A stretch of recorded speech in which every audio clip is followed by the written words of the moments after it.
কিছু কিছু দিন না এমনও যায় যেখানে আমাকে কোনো রান্না করতে হয় না। তেমনিই একটা দিন ছিল আজকে, জানো তো। আমাকে না কিছুই রান্না করতে হয়নি, শুধু আমি রুটিটা বানিয়েছিলাম লাঞ্চের জন্যে।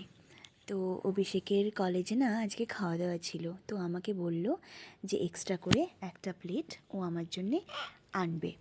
তো বেশি কিছু না, জানো তো, একটা ডিমের ডেভিল আর এক প্লেট চিকেন নিয়ে এসেছিলো আমার জন্যে। চিকেনটায় আবার দেখছি আলু দিয়ে তৈরি করা, বেশ ভালোই লাগলো দেখতে। আর তার সাথে না আমি একটু আলুর একটা তরকারি বানিয়েছিলাম ম্যাশড করে, আর একটা ডিম সেদ্ধ। আর যেহেতু আজকে আমি একাই খাবো, কারণ অভিষেক তো কলেজেই খেয়ে নেবে, তাই আমি চটপট সার্ভ করে নিজেই খেতে বসে গেলাম। কারণ ওইদিকে না ইনকাটা ঘুমোচ্ছে এখন। এটা আমার বেস্ট চান্স তাড়াতাড়ি একটু খেতে বসে যাই। জানো তো আজকে না প্রচণ্ড ঠান্ডা পড়েছে, আর আমার ঠান্ডাও বেশ লাগছে। চলো আমি ঝটপট খেয়ে নিই, তোমাদের সাথে আবার গল্প কালকে হবে। তোমরা ভালো থেকো, সুস্থ থেকো। আর ভিডিওটি ভালো লাগলে লাইক, শেয়ার, সাবস্ক্রাইব আর ফলো করো। টাটা।